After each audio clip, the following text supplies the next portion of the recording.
Selamat datang di Open the Door, membuka pintu cerita dengan makna. Nah, kali ini kita akan ngobrol-ngobrol sama Ketua Asosiasi Pengemudi Ojek Online Garda Indonesia, ada Raden Igun Wicaksono. Halo Bang, apa kabar? Terima kasih atas waktunya.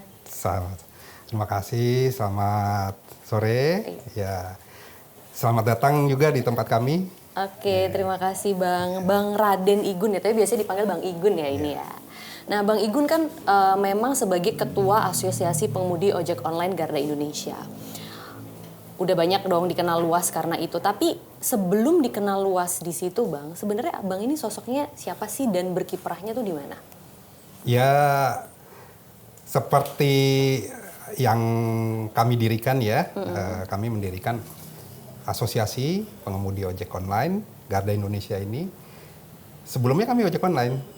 Jadi saya ini ojek online, saya ojek online yang pertama kali saya ngaspal itu artinya menjadi ojek itu tahun 2016, kita bulan April ya. Sampai tahun berapa tuh Bang jadi ojol? Sampai tahun 2019. Karena saya fokus 2019 ini kan ada cerita itu mulai dibentuknya regulasi itu di Kementerian Perhubungan. Nah, saya fokus tuh di asosiasi untuk memonitor berjalannya regulasi ini efektif tidak bagi rekan-rekan pengemudi ojek online. Dan efektif tidak menurut Abang sejauh ini? Waktu awal efektif. Waktu awal, jadi periode 2019 sampai 2020 pra-Covid ya, sebelum Covid itu efektif. Apa yang membuat akhirnya itu bergeser? Jadi nggak efektif berarti sekarang gitu ya? Atau kurang efektif? Kami menilai kurang efektif. Bahkan mungkin tidak efektif. Karena? Salah satunya adalah mengenai potongan biaya aplikasi. Nah, waktu awal-awal itu, jadi gini, ini ada fase awal ya. Jadi fase awal tuh mungkin ojek online yang ngerasain 2015, 2016, itu potongan aplikasi itu di 10%-an ya. Nah, sesuai begitu ya? Ya, pada saat itu mungkin perusahaan aplikator nih masih bakar uang kan. Jadi masih mau merekrut banyak driver, lalu mau merekrut banyak juga konsumen dan stakeholder ataupun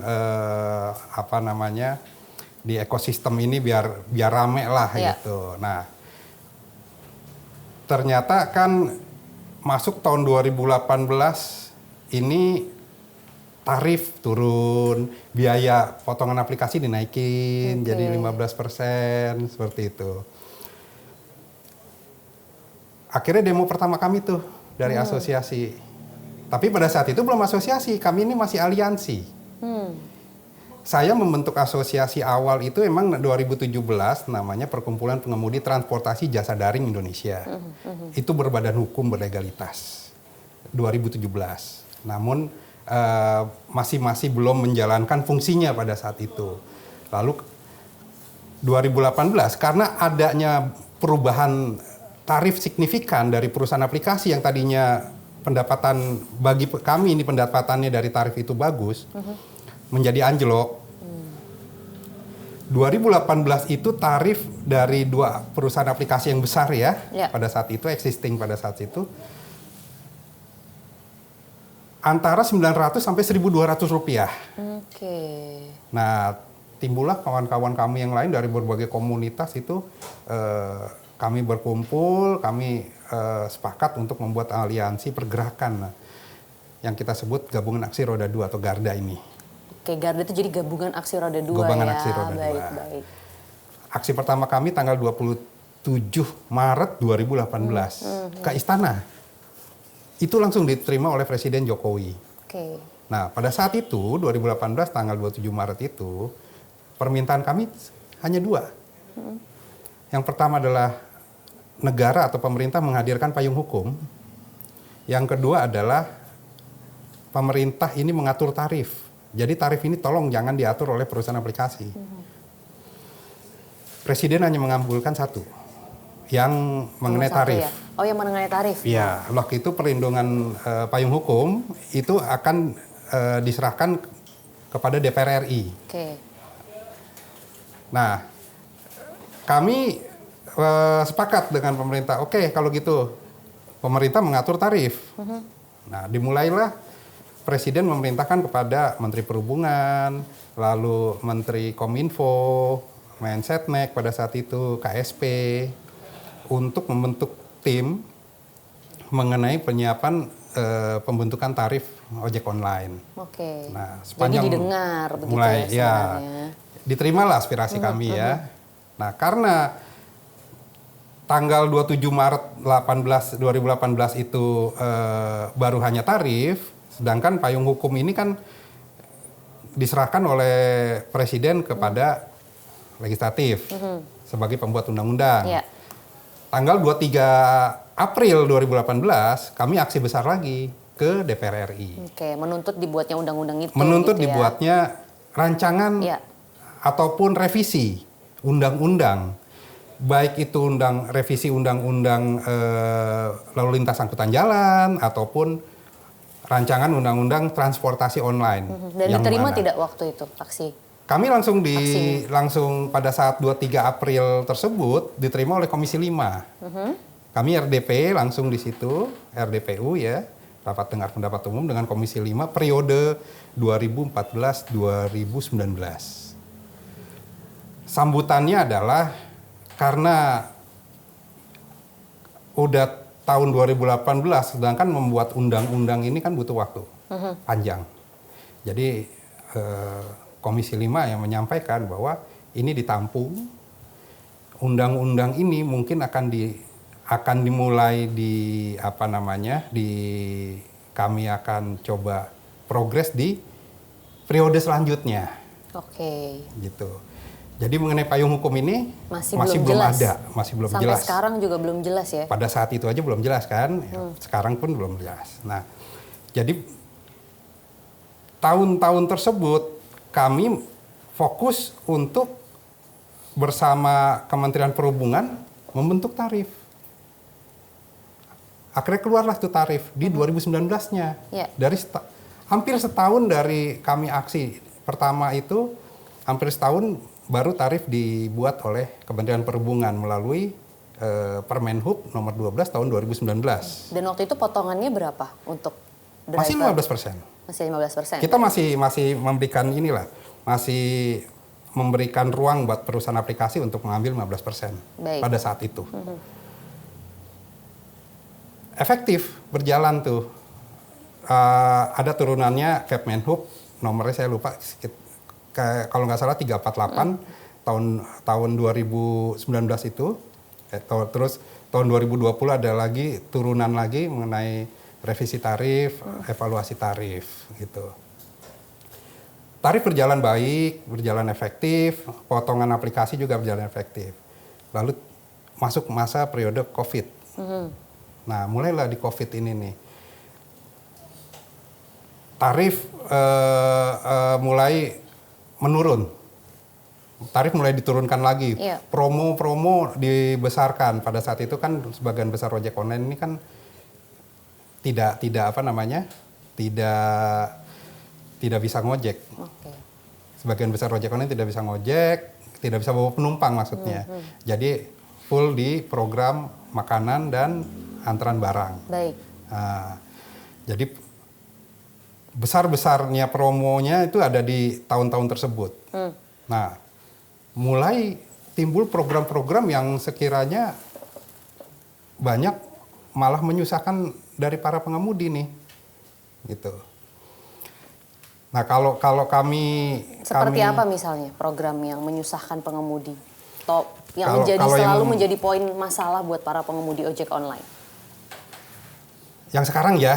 masih berjalan ya. Ini kayak ada di beberapa perusahaan aplikasi, ada program namanya Aceng, ada yang namanya Slot, ada multi order. Oke. Multi order tuh jadi satu orang ojek online itu diberikan beberapa order tapi dengan tarif yang seharusnya setiap satu order nih satu tarif ini enggak digabungin. Oke, Gitu. jadi kayak dapatnya dipotongnya banyak Dipotongnya gitu. sangat banyak. Berapa persen sih sekarang potongan rata-rata yang diterima oleh ojek online, potongan tarifnya itu dari aplikator? Tanggal 17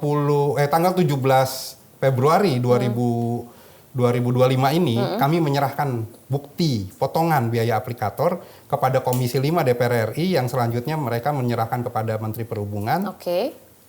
Potongan itu masuk di lebih dari 20%. Sampai lebih dari 20%? Ya, sampai mencapai hampir 50%. Ada yang 48%. Jadi pengemudi itu yang udah capek-capek di jalanan, Iya. mereka tuh dapatnya cuma 50% bahkan ya? Iya, Kurang hanya lebihnya tinggal 50-an persen gitu ya, lah. 50 something lah. 60 pun juga ya, itu tetap. 60%. Nah, ini udah sangat jauh melenceng. Jadi gini, ini ada cerita ya. Ini apa sih yang membuat kayak jadi kayak lama-lama makin gede gitu potongannya? Itu apakah ketidaksadaran dari para pengemudi ini awalnya karena dipotongnya sedikit gitu ya, ditambah-tambahinnya tuh sedikit atau emang ada momennya ya? Atau gimana sih? Ya, kalau kami sih melihat bahwa ada momennya perusahaan aplikasi ini mengambil untung sebanyak-banyaknya dari para pengemudi yang pada saat itu tidak banyak untuk melakukan protes. Kami memang ada vakum gerakan di tahun 2000 pada saat COVID, pasca COVID, kami vakum gerakan. Oh, kenapa tuh Bang? Gitu, karena memang ya kesibukan Iya, saya iya. juga mungkin ya, Oke. kesibukan saya, teman-teman juga butuh Mungkin support juga banyak untuk. ini ya, banyak.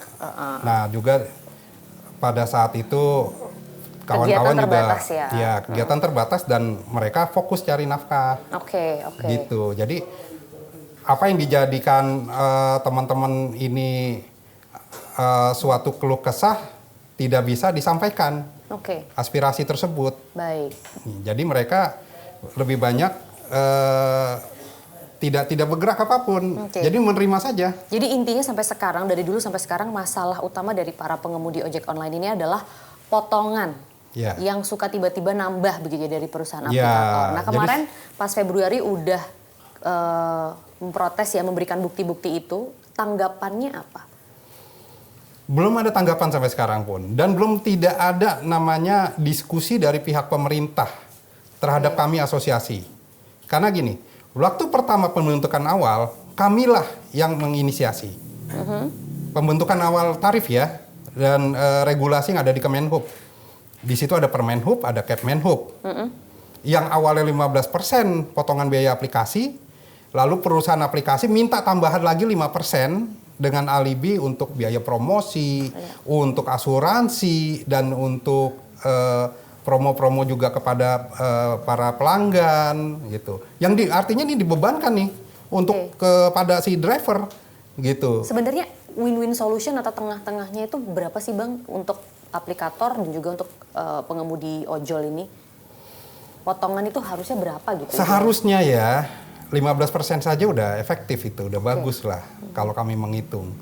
Karena sebelumnya mereka dengan 10% aja udah bisa running kan, udah bisa hidup gitu. Oke, nah Besar. kalau gitu pernah nggak Bang Igun atau teman-teman ini mencoba berdiskusi atau duduk bareng gitu dengan aplikator?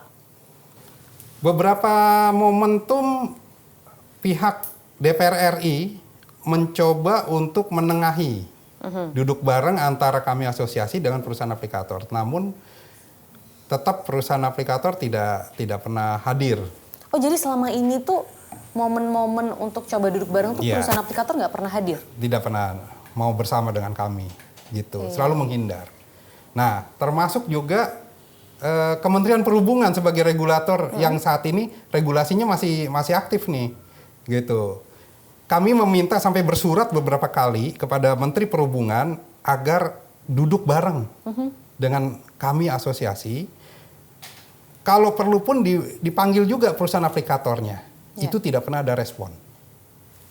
Inilah yang membuat selama 2025 ini hampir setiap bulan ada demo.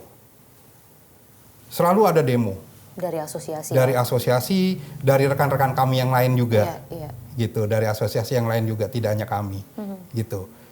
Ini akibat komunikasi yang tidak berjalan dengan baik antara pihak asosiasi, pihak pemerintah, dan pihak aplikator. Nah, harapannya tuh di sini apa? Maksudnya peran pemerintah itu bisa apa, Bang? Karena kan untuk memang pemerintah bisa mencoba mendengar ya, tapi lagi-lagi itu kan action yang bisa dilakukan adalah aplikator, kan tergantung nih dari aplikatornya. Nah, jadi sebenarnya aplikator ini yang kuncinya, dan mereka seperti yang Abang bilang menghindar gitu ya. Kalau diajak duduk bareng, diajak musyawarah, selama ini selalu menghindar. Itu kira-kira gimana dong, Bang?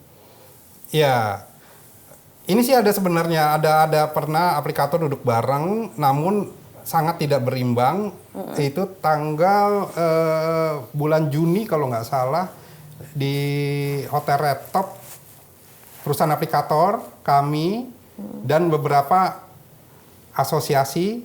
Namun ini asosiasi yang dihadirkan adalah asosiasi yang terafiliasi dengan perusahaan aplikator. Oh, yang udah dijinakin gitu kali ya? Iya, ya mungkin kami menyebutnya binaan ya. Iya. Jadi pada saat perundingan mengenai tarif atau apapun potongan aplikasi, itu kami terus disudutkan.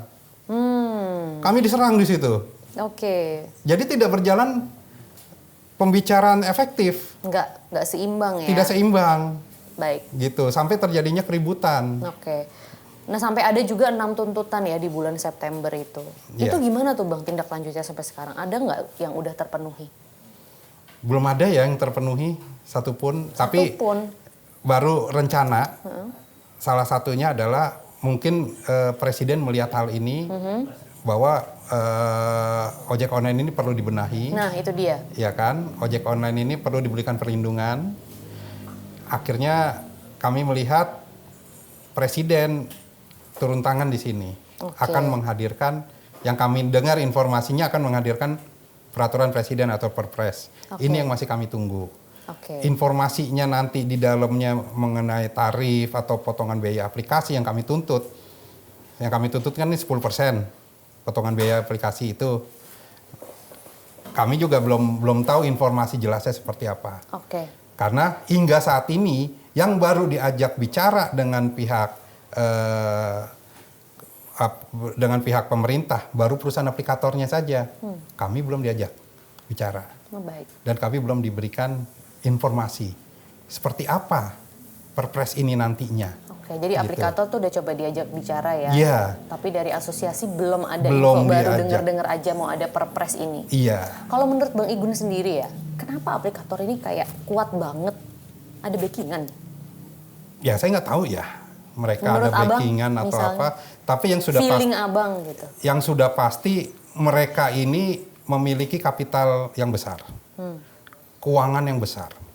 Yang setidaknya seseorang ataupun badan ataupun pihak yang memiliki kekuatan kapital besar itu bisa melakukan apapun.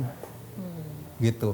Termasuk untuk melawan adanya regulasi. Melawan peraturan, melawan undang-undang. Gitu. Mereka tidak akan takut karena mereka merasa dibutuhkan oleh negara. Mereka merasa dibutuhkan oleh pemerintah. Sehingga kami memandang saat ini dengan tidak hadirnya Kementerian Perhubungan terhadap regulasi yang sudah dibuat oleh Kementerian Perhubungan sendiri, jadi kami bilangnya ini apa ya, vendor driving policy. Perusahaan aplikasi ini bisa mengendalikan kebijakan, peraturan, regulasi, sehingga pemerintah kalah terhadap perusahaan aplikasi. Kamilah sebagai fungsi kontrol di sini bahwa perusahaan aplikasi harus mengikuti regulasi, Tapi memang sudah ada regulasinya, Bang, bukannya Permenhub. tahun 2019. Itu sudah sesuai sebenarnya dengan keinginan asosiasi. Itu kan memang waktu awalnya kami yang minta agar dihadirkan regulasi tersebut. Tapi kan dilanggar. Nah sekarang akhirnya kami pun... Itu ada sanksinya nggak kalau melanggar? Nggak ada. Gitu? Nah itu dia tuh Bang, gimana? Memang karena nggak ada sanksi. Karena sifatnya hanya permen ya, hanya peraturan permen, menteri. diskresi juga. Gitu. Tapi bukan berarti hal ini dapat dilanggar gitu. Kan ada relnya di situ. Nah, tapi apa sifat paksaannya gitu kan? Biasanya kan kalau kita melanggar hukum kan ada sanksi yang diterapkan, ada sifat yang memaksa kita untuk mematuhi. Nah, kalau Permen Hub ini berarti nggak ada ya, Pak? Nggak ada. Nah, itulah yang kami minta agar negara, pemerintah maupun presiden ini menyempurnakan. Menurut Abang lewat Perpres nanti bisa sempurna emang, Bang? Setidaknya kami meminta hal ini meningkat lebih baik dari Permen. Apa nggak bisa langsung ke undang-undang aja gitu lewat legislatif atau DPR? DPR RI sudah menyampaikan kepada kami bahwa rancangan undang-undang transportasi online akan mulai masuk dalam prolegnas di tahun 2026. Artinya ini sudah ada janji dari wakil rakyat tahun 2026 akan dihadirkan rancangan undang-undang tersebut masuk dalam prolegnas. Gitu. Kita akan tagih terus hal tersebut. Termasuk Perpres ini sebenarnya. Gitu. Kita akan tunggu dan akan tagih terus. Baik. Perpres ini seperti apa? Baik. Untuk menghindari terus-menerusnya rekan-rekan kami di jalanan ini merasakan sudah tidak sejahtera, udah jauh dari perlindungan, jauh lagi dari payung hukum yang ada. Gitu. Bang Igun sendiri tadi sudah menyinggung ada kebijakan pro pengemudi dari Presiden Prabowo. Ada perhatian kalau mungkin ada Perpres gitu ya. Nah, menurut Abang ini mentoknya tuh di mana? Kalau Presiden aja sudah memberikan perhatian, DPR juga sebenarnya sudah menjanjikan begitu ya. Mentoknya tuh di mana sih Bang? Di Kemenhub kah? Atau di mana? Kemenhub. Kemenhub ya? Iya. Kemenhub ini menjadi kunci. Gitu. Maka itu kami pernah membuat suatu tuntutan copot Menteri Perhubungan. Ini udah desakan yang keras sekali bagi kami ya. Karena tidak efektifnya. Kok hal yang seperti ini saat Perpres yang lain tuh mudah keluar, selalu cepat keluar, ini masih tarik ulur dengan perusahaan aplikator. Negara atau pemerintah apakah harus menuruti perusahaan aplikator dan tidak mau mendengar suara dari rakyat? Gitu. Kami asosiasi ini bukan punya perorangan, bukan atas tuntutan Igun secara pribadi. Tapi asosiasi kami ada dari mulai ujung Sumatera hingga ujung Papua dan semuanya berlegalitas hukum. Kami adalah badan hukum. Dan kami mewakili rekan-rekan kami yang ada di seluruh provinsi yang ada di Indonesia ini. Gitu. Sehingga kalau pemerintah masih terus saja melihat menunggu dari respon dari perusahaan aplikator, kapan selesainya hal ini? Dan mohon juga kepada Presiden agar bisa mengevaluasi Kementerian Perhubungan yang selama ini seharusnya mereka Kementerian Perhubungan ini mampu tegas atas regulasi yang telah dibuatnya. Gitu. Ketegasan seperti apa yang diharapkan oleh asosiasi? Mengingat memang dari Permen Hub ini nggak ada sanksinya atau tuntutannya gitu kan? Setidaknya ada teguran. Ada juga surat tembusan kepada Presiden, kepada Komdigi, bahwa telah terjadi pelanggaran regulasi nomor sekian. Selama ini nggak ada? Nggak ada. Yang Abang tahu berarti memang tidak ada ya? Tidak jadi ada dibiarin hal aja tersebut. gitu Dibiarkan begitu saja. Bahkan Kementerian Perhubungan berkali-kali duduk bersama perusahaan aplikator. Tidak dengan kami. Gitu. Nah, inilah yang membuat pelanggaran-pelanggaran ini seakan menghilang begitu saja. Kalau dari asosiasi sendiri pernah nggak duduk bareng sama Kemenhub atau mencoba untuk bertemu dan menyampaikan aspirasi dengan pihak Kemenhub? 2 kali kami mengirim surat. Sampai kami akhirnya mengirim surat juga kepada Ombudsman. Oke. Bahwa permohonan kami untuk bisa beraudiensi, untuk bisa duduk bareng dengan Kementerian Perhubungan, hingga saat ini, hingga detik ini tidak pernah ada respon.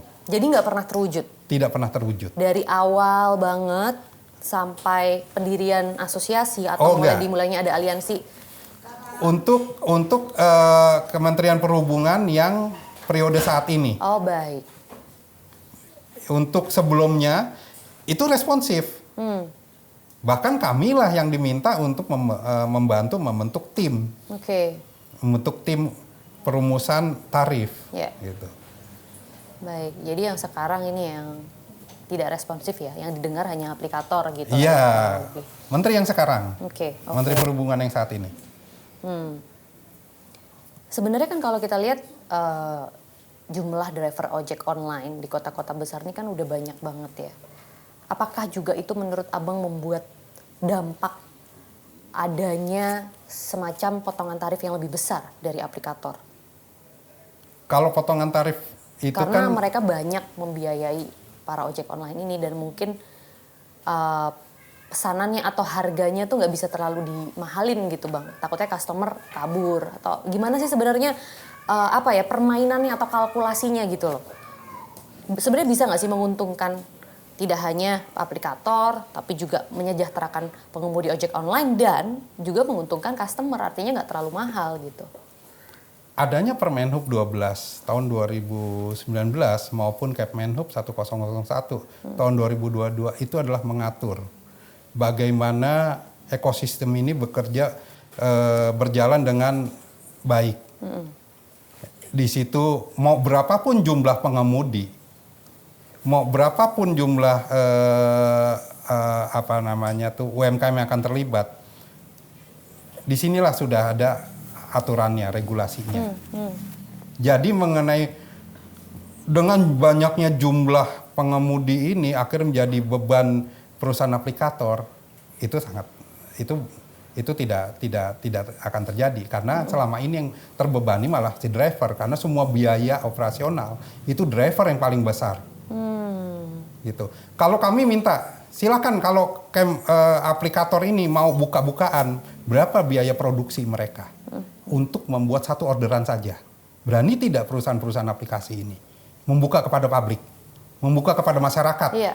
Ya kan? Kita juga sebenarnya sampai sekarang tuh nggak tahu transparansi satu order deh. Datanya tuh gimana sih pembagiannya. Sedangkan kalau kami kan driver siap. Satu order, misalkan kami harus mau penumpang 5 km, kita keluar bensin berapa? Ya kan? Kita keluar biaya operasional, biaya capital expenditure, itu ada semua. Ada rumusannya. Sedangkan perusahaan aplikator mau nggak buka juga? Kalau kita siap, buka biaya produksi kami. Driver, tapi perusahaan aplikator berani nggak buka? Dari situ baru kelihatan, ya kan? Kita nggak masalah deh mereka mau untung berapa, tapi ikuti aturan, gitu lah, transparansi aja. Kalau memang ini angkanya, misalkan biaya digital setiap order itu, contoh biaya map digitalnya berapa ratus rupiah per map. Gitu, sekali pakai itu berapa? Ini dibuka silakan. Baik. Kami siap buka, perusahaan aplikator siap buka nggak pada publik? Dengar-dengar katanya mau ada merger. Jadi Gojek sama Grab. Bener nggak sih Bang? Beberapa kali mereka akan melakukan merger. Dan beberapa kali kami menolak hal tersebut. Karena? Karena apabila terjadi merger, aksi korporasi merger ini, pastinya akan terjadi monopoli yang luar biasa, yang tidak terkontrol. Ini dua perusahaan ini aja menolak mematuhi peraturan pemerintah, peraturan Kementerian Perhubungan, ya. Apalagi mereka nanti merger makin kuat. Nah, sekarang kan gini, jadi ini ada wacana yang kami dapat informasi bahwa BPI Danantara akan masuk dalam aksi korporasi ini. Masuk dalam hal apa nih maksudnya? Membeli saham. membeli saham dari aplikator? Dari aplikator. Dua-duanya atau salah satu? Nah, mereka melakukan aksi merger. Kalau memang ini diketahui, dapat dikontrol oleh pemerintah, kami setuju. Tapi kalau ini maksudnya kalau murni BPI Danantara juga ikut di andil, dalam ikut situ, di dalam situ. Okay. Sebagai mewakili pihak pemerintah, agar pun nanti regulasi yang akan keluar ini bisa berjalan efektif, karena di sini ada wakil pemerintah di dalam korporasi, kami setuju merger itu terjadi. Tapi kalau tidak ada, ini murni swasta dengan swasta, corporate to corporate, B2B swasta, kami tidak setuju merger ini. Menurut Abang dengan rencana andilnya pemerintah atau dalam hal ini BPI Danantara, itu perubahan-perubahan apa misalnya yang bisa terjadi di situ yang menguntungkan bagi asosiasi misalnya? Yang pasti kami menginginkan, kan tuntutan kami itu adalah biaya potongan aplikasi 10%. Oh bukan 15%, jadi sebenarnya 10%? 10%. Tadinya kami menyetujui 15%, tapi karena perusahaan aplikasi ini serakah bagi kami menyebut serakah ya. Mereka sudah gitu ya, Bang, ya? Udah dikasih 15%, kami setujui, minta tambah 5%, kami juga tidak menolak. Tiba-tiba mereka mengambil lagi hampir 50%. Sekarang tidak ada lagi negosiasi, toleransi 10% untuk perusahaan aplikasi. Kalau nanti regulasi yang keluar itu 10%, kami minta hal tersebut dipatuhi. Tapi kalau ini tidak mencapai 10% atau lebih dari 10%, kami pastikan kami sebagai asosiasi akan terus melakukan pergerakan sampai kapanpun kami akan melawan. Dan kami akan jadikan itu tetap harus 10%. 10% untuk perusahaan aplikator udah harga mati bagi kami. Jadi akan terus bersuara ya, akan terus berunjuk rasa. Nah tapi juga banyak Bang narasi liar ini yang beredar bahwa seringkali para pengemudi ojek online ini melakukan aksi unjuk rasa karena ditunggangi secara politis begitu ya. Atau ada suara ojol yang dipakai untuk misalnya pemenangan di momen-momen pemilu atau pilkada tertentu. Menurut Abang bagaimana? Ya, ini kan negara demokrasi. Kalau ada rekan-rekan kami yang akhirnya diminta untuk mendukung pemenangan pemilu baik presiden maupun legislatif, ya itu hak mereka masing-masing. Kami tidak bisa ikut di situ. Karena itu adalah hak demokrasi dari setiap warga negara. Lalu ada narasi. Tapi itu mengatasnamakan asosiasi nggak misalnya? Oh enggak. Kami orangan aja atau ya kami nggak tahu. Gitu. Kalau asosiasi kami tidak. Kalau asosiasi kami tidak, karena komunitas itu banyak. Komunitas itu banyak, organisasi mungkin banyak. Tapi kalau kami sudah mendeklarasi bahwa kami adalah independen dan kami tidak ada satupun partai politik yang bisa menunggangi kami. Jadi Garuda Indonesia ini independen gitu ya, Bang. Nah, kalau sekarang selain menjaga keamanan atau kesejahteraan atau menyuarakan aspirasi dari para pengemudi ojek online, peran dari Garuda Indonesia itu apa sih, Bang? Apakah juga memang ada aksi-aksi unjuk rasa yang dikelola begitu? Aksi unjuk rasa dikelola nggak ada. Kami fokus melindungi hak dan keadilan bagi para pengemudi ojek online. Melakukan advokasi maupun vokasi.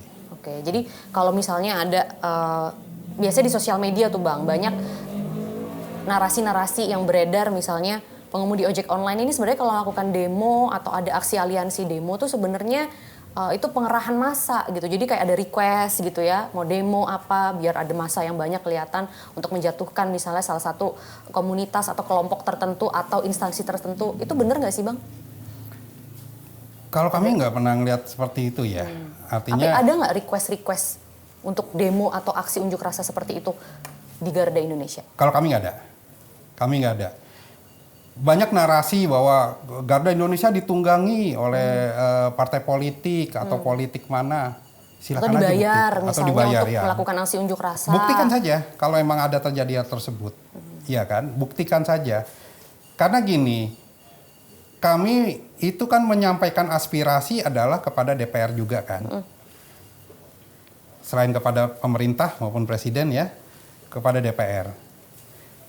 Lembaga-lembaga ini kan lembaga-lembaga politik sebenarnya. Sangat wajar apabila di dalam lembaga DPR ini tiba-tiba ada tokoh politik yang ikut mendukung perjuangan kami.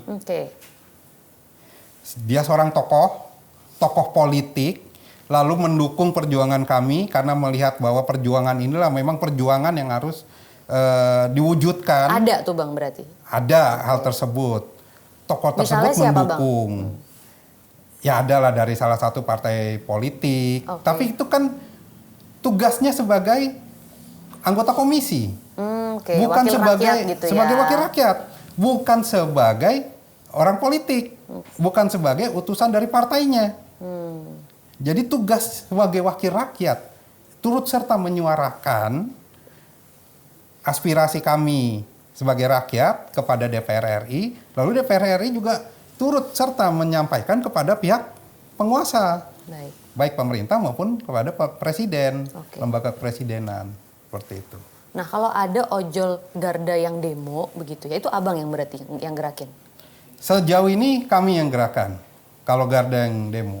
Karena kami satu tegak lurus komando kepada DPP Garda Indonesia. Misalnya kemarin kayak peristiwa almarhum Afan begitu ya. Kiprah-kiprah apa atau hal apa yang dilakukan oleh Garda Indonesia misalnya waktu itu? Jadi kami di sini bukan untuk menyampaikan bahwa ini kami lebih berperan, tidak. Garda Indonesia melakukan advokasi. Pada saat hari pertama almarhum wafat, meninggal dunia tersebut, kami ada di rumah sakit RSCM pada saat itu ya, khususnya saya sendiri sampai ada di ruang otopsi, turut dengan keluarga almarhum, mendampingi keluarga almarhum pada saat itu di ruang otopsi, agar otopsi ini berjalan transparan. Dan Bapak Kapolri juga hadir pada saat itu, Bapak Kapolda Metro Jaya juga hadir, dan Korbrimob juga hadir pada saat itu. Termasuk orang tua dari Afan, ayahandanya. Ayahanda almarhum ada di lokasi. Gitu. Jadi di sini kami minta kepada Polri untuk perkara Afan ini dibuat setransparan mungkin. Ini fungsi kami yang pertama pada saat. Terwujud tidak waktu itu? Peran-peran yang coba dilakukan oleh Garda mengenai peristiwa Afan Kurniawan? Ya, Kapolri memang langsung melakukan tindakan melalui Kadipropam untuk menindak personil Polri yang terlibat. Mungkin udah diketahui ada sampai 1 personil yang harus PTDH, seperti itu. Nah ini suatu bentuk tanggung jawab Polri terhadap meninggalnya rakyat Indonesia yang menjadi ojek online. Gitu. Lalu Polri kami minta juga untuk meminta maaf baik kepada keluarga maupun kepada ojek online seluruh Indonesia. Dan Bapak Kapolri menyampaikan permintaan maaf tersebut. Gitu. Pasca hal tersebut kami juga terus berkoordinasi dengan DPR RI maupun dengan rekan-rekan kami seluruh Indonesia untuk turut menyampaikan bela sungkawa maupun mendukung proses-proses ini agar bisa berjalan dengan transparan dan baik. Gitu. Nah kalau komunitas-komunitas perjuangan seperti Garda Indonesia ini duitnya dari mana Bang? Banyak dari kawan-kawan kami berjuang itu secara urunan. Urunan itu berarti maksudnya gimana? Tiap bulan kah? Enggak, setiap kalau mau ada ini. Kalau itu iuran misalnya. Kan. Oh ada iuran juga? Mungkin ada kawan-kawan kami, komunitas lain ada iuran. Kalau di Garda Indonesia saat ini dalam ADART, anggaran dasar, anggaran rumah tangga kami, memang seharusnya keuangan dari organisasi dari iuran. Namun selagi kawan-kawan kami ini masih belum kami bilang sejahtera, kami masih belum minta iuran dengan kawan-kawan kami. Oke. Jadi memang selama ini Kalau mau ada aksi aja. Jadi biaya organisasi berjalan itu dari kami para pimpinan di dalam organisasi. Jadi abang misalnya sebagai ketua paling gede dong? Ya pastinya harus tanggung jawabnya juga paling besar. Iya, seperti itu. Nah makanya ini yang orang tuh suka mispersepsi begitu ya bang, merasa bahwasannya komunitas-komunitas perjuangan seperti itu ada yang nge-backingin, ada yang mendanai gitu untuk menjalankan misalnya suatu misi tertentu yang berkaitan misalnya dengan politik atau kepentingan instansi tertentu gitu. Nggak ada itu ya. Jadi gini, seperti Garda mempunyai bidang usaha untuk memenuhi kebutuhan organisasi, gitu. pergerakan maupun kebutuhan lainnya di dalam organisasi. Oh jadi ada usaha di dalam? Ada usaha. Seperti kami punya PT, punya perseroan. Bergerak perseroan di bidang kami apa, bergerak di bidang penjualan motor listrik. Okay. Gitu. Jadi setiap hasil penjualan itu ya ada pastinya juga masuk ya? ke dalam perseroan, nanti perseroan berbagi hasil terhadap organisasi, gitu, terhadap asosiasi. Jadi Bang Igun sekarang juga sebenarnya pengusaha juga ya, bisa dibilang gitu ya Bang ya? Ya kami punya usaha. Kami punya usaha, salah satunya adalah penjualan sepeda motor listrik. Dan juga kami ada usaha mengenai penjualan alat-alat telekomunikasi. Seperti itu. Itu kapan Bang mulai berkecimpung di dunia situ? Kan awalnya tadi Abang cerita dari ojek online dulu. Gimana waktu itu suka dukanya sampai akhirnya Abang bisa masuk di dunia usaha bidang motor listrik ini dan alat telekomunikasi? Iya. Jadi memang awal COVID itu kan saat teman-teman kami sulit mendapatkan order dan segala macam, kami terus mencari cara gimana caranya organisasi ini bisa ikut membantu kawan-kawan kami. Sebagian lah, atau setidaknya anggota-anggota organisasi kami. Saya sebagai ketua umum mencari usaha. Salah satunya saya memang merantau ke Kalimantan dari Jakarta. Di sana saya membuka badan usaha jasa pengamanan, ya mengamankan sektor-sektor industri. Yang kami rekrut juga kawan-kawan ojek online di lokasi sana di provinsi saya di Kalimantan Timur. Gitu. Kami rekrut teman-teman Garda di Kalimantan Timur sebagian untuk menjadi jasa pengamanan. Nah dari situ mulai masuk pemasukan buat kami ke badan usaha maupun ke badan hukum. Terus balik lagi ke Jakarta, tuh gimana ceritanya Bang? Nah ini melihat teman-teman kami ini banyak yang teriak ya, bahwa mereka makin tertekan oleh perusahaan aplikasi. Ya ini yang saya bilang dari tahun 2020 sampai 2024 vakum. Kami ini kayak nggak ada pergerakan. Nah mulai 2024 mulai saya turun lagi, kita bergerak terus. Jadi usahanya yang di Kalimantan dibawa ke sini juga, Bang? Bisa dijalankan begitu di sini? Di sana tetap jalan. Di sana tetap berjalan, gitu. Utamanya di sana atau di sini? Saat ini sekarang di sini. Tadinya di sana. Saat ini di sini. Kami mencari peluang-peluang dari perusahaan-perusahaan yang sekiranya bisa bekerja sama untuk bidang usaha, salah satunya sepeda motor listrik.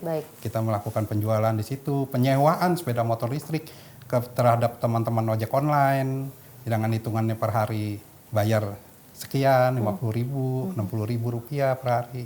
Di situ kita ada pemasukan kecil-kecil, gitu. Tapi karena jumlahnya akumulasinya lumayan ya bisa untuk memenuhi kebutuhan dari organisasi. Gitu. Nah dengar-dengar abang ini juga dekat nih katanya sama Emmanuel Ebenezer. Bener nggak sih bang kedekatannya tuh kayak gimana? Kan memang beliau dulu pernah juga jadi pengemudi ojol.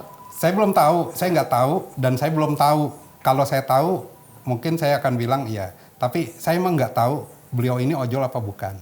Karena saya juga nggak kenal. Oh berarti kalau ada yang bilang abang dekat sama Emmanuel Ebenezer tuh nggak? Nggak.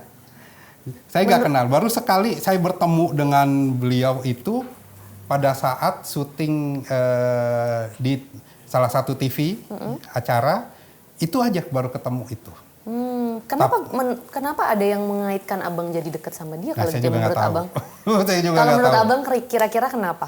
Ya mungkin dia membuat narasi bahwa dia adalah seorang ojek online lalu bisa menjadi pejabat di negara ini kan, Oke. menjadi wamenaker. Inilah contoh ojol yang berhasil. Oke. Lalu dikaitkan juga akhirnya dengan saya gitu. Padahal saya nggak kenal. Kami memang beberapa kali WA itu pun karena ada kepentingan dari Kementerian Tenaga Kerja terhadap asosiasi untuk program Kementerian Tenaga Kerja. Hanya komunikasi sebatas itu aja. Nah, kami tidak ada hubungan secara pribadi. Baik. Perkenalan secara pribadi, dekat secara pribadi itu nggak ada. Baik. Itu. Oke. Nah, Bang Igun terakhir nih, apa yang ingin abang sampaikan kepada pemerintah, khususnya Kemenhub dan juga aplikator? Khusus kepada Kemenhub. Ini ada jutaan ojek online. Tolong Kementerian Perhubungan ini lebih memperhatikan kepentingan rakyat yang dimana di sini menjadi ojek online. Jangan mementingkan perusahaan aplikasi yang mereka memang banyak uang dan memang mereka akan menjanjikan suatu investasi besar di negara ini. Tapi di sini ada aset lebih besar lagi adalah rakyat Indonesia yang menjadi pengemudi ojek online. Tolong perhatikan ini.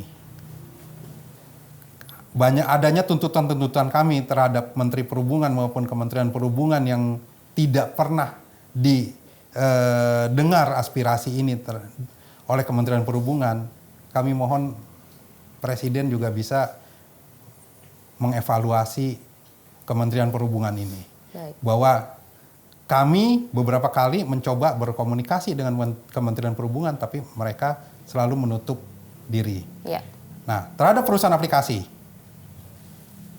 berhenti untuk terus menindas para pengemudi ojek online dengan memotong biaya aplikasi, melebihi regulasi yang sudah dibuat oleh Kementerian Perhubungan. Dan hapuskan, hilangkan program-program yang merugikan para pengemudi ojek online saat ini. Seperti aceng, slot, maupun multi order dan lainnya yang sekiranya memberatkan teman-teman kami. Itu. Mari duduk bersama tripartit. Asosiasi, Kementerian Perhubungan dengan aplikator. Buka ruang komunikasi itu agar ketemu jalan solusi yang terbaik. Seperti apa? Semoga ya Bang segera mendapatkan jalan ya setelah hal ini, dan ini juga semoga didengar, semoga makin banyak yang sadar sehingga bersama-sama bisa mengawal pergerakan ini. Yeah. Ketua Asosiasi Pengemudi Ojek Online Garda Indonesia, Raden Igun Wijaksono, terima kasih sudah buka-bukaan bersama kami di Open the Door. Oke, terima kasih.